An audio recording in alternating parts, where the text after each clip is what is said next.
ان عبادات کو فرض کیا ہے، اس میں کوتاہی کرنے والا قابل مواخذہ ہے، اللہ کے ہاں پکڑا جائے گا، اور اللہ تعالی جو چاہے گا اس کے ساتھ سلوک کرے گا، کیونکہ اس بندے نے اللہ تعالی کے طرف سے انعامات ہونے کے باوجود اس میں کوتاہی کی ہے، جو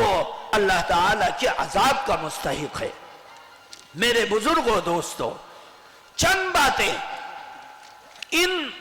نماز اور روزے کے بعد جو بنیادی طور پر ہمارے گاؤں میں، ہمارے علاقوں میں، سمجھدار لوگوں میں، انجانوں اور بیگانوں میں، اپنے اور پرایوں میں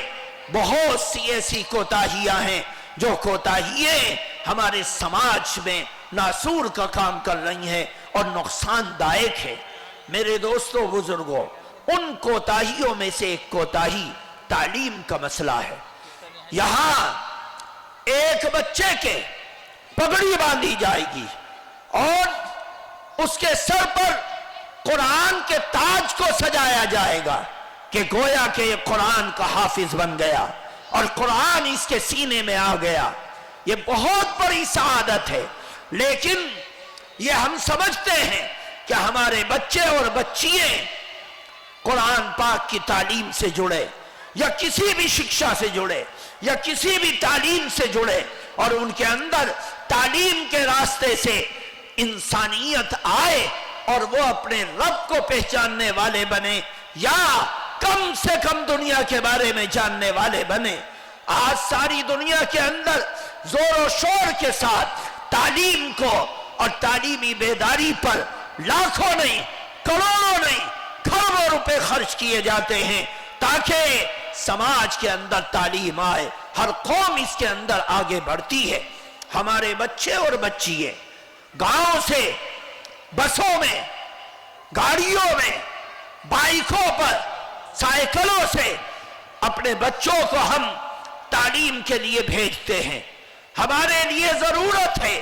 کہ ہم اپنے بچوں کو تعلیم دیں، لیکن تعلیم سے آگے بنیادی طور پر ہماری ضرورت ہے کہ ہمارے بچے اور بچیاں ایمان کو رائی کے دانے کے برابر بھی ہاتھ سے جانے نہ دے۔ اس کے لیے ماں باپ کی ضرورت ہے کہ وہ اپنے بچوں کو، بچیوں کو ایمان مکتب کے عمل سے جوڑے اور ایمان، حیا،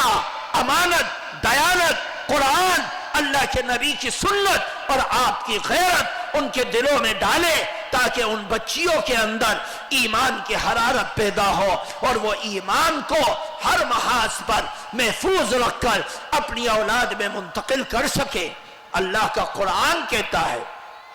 یا ایھا الذین آمنوا لا تلہکم اموالکم ولا اولادکم عن ذکر اللہ۔ اے ایمان والو، اپنی اولاد کو اللہ کے ذکر سے غافل ہونے کی مہلت مت دو کہ وہ اللہ کے ذکر سے غافل ہوں۔ ہم شوق سے ڈاکٹر بنائے، اپنی بچیوں کو گریجویشن اور اعلیٰ تعلیم دے، ہم اپنی بچیوں کو اچھے سے اچھی شکشا دیں۔ ہم چاہتے ہیں کہ سماج کے اندر پڑھے لکھے بچے ہوں اور ان بچیوں کے اندر تعلیم آئے، لیکن ان سب سے زیادہ اہم چیز یہ ہے کہ ہر بچہ اور بچی جس کا تعلق ایمان سے ہو، جس کے ماں باپ مسلمان ہو، جس کا پریوار مسلمان ہو، ان بچوں اور بچیوں کے اندر ایمان کا جذبہ ہو اور ایمان کا کلمہ ہو اور ایمان کی حرارت ہو اور ایمان کی بنیاد ہو اور وہ ایمانیات پر عمل کر کے ہر محاذ پر ایمان کی حفاظت کرنے کا اور اپنے بچوں میں حفاظت کروانے کا سبب اور ذریعہ بن سکے۔ میرے دوستوں، بزرگوں، آج ضرورت ہے کہ ہم اس سلسلے میں کوشش کریں۔ ہم سب کچھ کر سکتے ہیں، لیکن کاش اس چیز پر توجہ دیں کہ ہمارے بچے ہمارے اسکول کے اندر تعلیم کو حاصل کریں اور ان بچیوں کے ایمان پر، عقائد پر کوئی ایسی کتاب جس کتاب کے ذریعے سے ان کے ایمان میں کمی آئے، کوئی ایسا کورس جس کے ذریعے سے ان کے عقائد میں کمی آئے، کوئی ایسا عمل جس کے ذریعے سے وہ اللہ سے اور اس کے رسول سے ان کا یقین ٹوٹ سکے۔ ہر ایسے عمل سے اپنے بچوں اور بچیوں کو بچانے کی بے حد ضرورت ہے۔ ہمارے عام طور سے دیکھنے میں یہ آتا ہے کہ 98% اسکولوں میں ناچ گانا سالانہ فنکشن کے نام پر سکھلایا جاتا ہے، ڈانس کرایا جاتا ہے، ڈنڈوت کرایا جاتا ہے، سوریہ نمسکار کرایا جاتا ہے۔ ہم اپنے ماں باپ کو خاص طور سے اس بات کا ہم پیغام دیتے ہیں کہ آپ دنیا سماج میں دولت کے لیے ٹھوکریں کھاتے ہیں، پیسے کے لیے ٹھوکریں کھاتے ہیں، محنت کرتے ہیں، مزدوری کرتے ہیں، جوانی لگاتے ہیں، کھپاتے ہیں۔ کاش اپنی گلیوں میں، اپنے گھروں میں، اپنے سماج میں، اپنے محلوں میں آپ اس بات کی فکر کریں کہ ہمارا اسکول ہو، ہمارا کالج ہو، ہمارے پڑھانے والے ہو، تاکہ ہمارے بچوں اور بچیوں کا سماج میں ایمان اور عقیدہ اور ان کی تعلیم اور سیکھنا اور سکھانا محفوظ ہوتا رہے، اور وہ ملک کی مکھیہ دھارا کے اندر رہ کر، چل کر، پڑھ کر، لکھ کر اپنے تعلیم کا بندوبست آسانی کے ساتھ کر سکے۔ اس کی فکر گاؤں کے ایک ایک فرد کو کرنے کی ضرورت ہے۔ میرے دوستو، بزرگوں، اس کے لیے نوجوان اپنی قربانی پیش کرے، مال والے مال کی قربانی پیش کرے، جان والے جان کی قربانی پیش کریں، جوانی والے جوانی قربانی پیش کریں، تعلیم سے جڑے ہوئے لوگ اپنی تعلیم کی قربانی پیش کریں، تاکہ آنے والی نسلوں کے اندر تحفظات کے ساتھ، حفاظت کے ساتھ، حرارت کے ساتھ، ایمان کے ساتھ، عقیدے کے ساتھ ایمان کو منتقل کیا جا سکے اور آنے والی نسلوں کا ایمان محفوظ ہو سکے۔ ورنہ یہ آزادی اور آزاد روی اور ہمارا جسم، ہماری مرضی کے نعرے اس قوم کے بچوں کو، آنے والی نسل کو تباہ و برباد کرنے کے دہانے پر کھڑی ہیں۔ ہم ان باتوں کو سمجھتے ہیں اور سمجھ کر یہ سوچتے ہیں کہ انشاءاللہ ہمارے نوجوان اس سلسلے میں کوشش کریں گے، کاوش کریں گے اور آگے قدم بڑھائیں گے۔ ایک آخری چیز جو ہمارے گاؤں کے لیے نقصان دائق ہے اور ہمارے گاؤں کے نوجوانوں کو جن کی چڑھتی جوانی ہے اور وہ ہر چیز کو گاؤں کے اندر ایک گھناؤنے انداز سے لیا جاتا ہے، اور خاص طور سے یہ گاؤں اور اس گاؤں کے رہنے والے، بسنے والے، تتارپور کے رہنے والے، بسنے والے، آج بہت بڑا نقصان ہمارے گاؤں کے لیے، سماج کے لیے، سماج کے نوجوانوں کے لیے، ہمارے گود میں پلنے والے بچوں کے لیے، ہمارا آپس کا انتشار اور اختلاف اس قوم کو زوال کی طرف لے کر جا رہا ہے اور گاؤں کو تباہی کی طرف لے کر جا رہا ہے۔ کاش ہم اس چیز کو سمجھنے کی کوشش کریں۔ دنیا میں سب سے بڑی بیماری اور سب سے بری چیز کسی بھی قوم کو ذلیل اور رسوا کرنے کی یہ ہے کہ اس قوم میں اختلاف ڈال دو، لڑائی ڈال دو، جھگڑا ڈال دو، اور اس جھگڑے کا نتیجہ زمینوں کا ہڑپنا بھی ہوتا ہے، مال کا خرچ ہونا بھی رہتا ہے، کبھی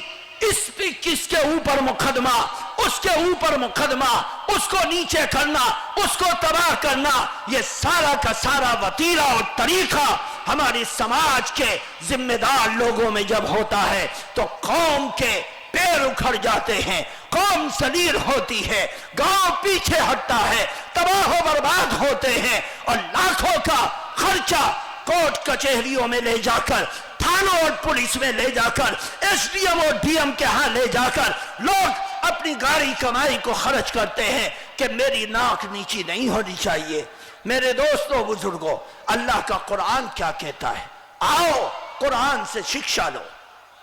قرآن سے تعلیم لو، قرآن سے سیکھو۔ اللہ کا قرآن کہتا ہے اطیعوا اللہ واطیعوا الرسول ولا تنازعوا اے ایمان والو اللہ کی اطاعت کرو، رسول کی اطاعت کرو اور آپس میں جھگڑا مت کرو۔ جو جھگڑا ہم یہاں کر رہے،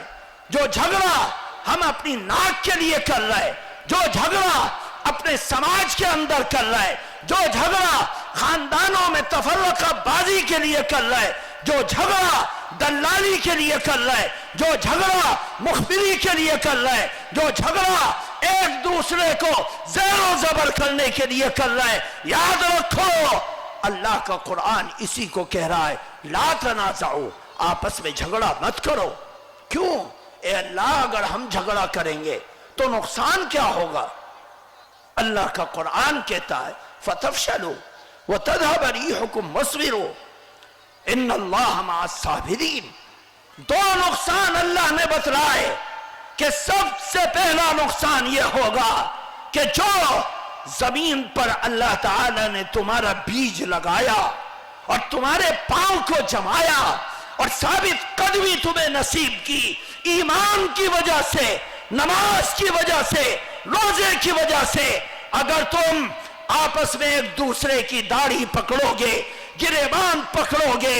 گردن پکڑو گے، لوگوں کو ذلیل کرو گے، سب سے پہلا نقصان یہ ہوگا، اللہ کا قرآن کہتا ہے تمہاری ہوا اکھڑ جائے گی اور تم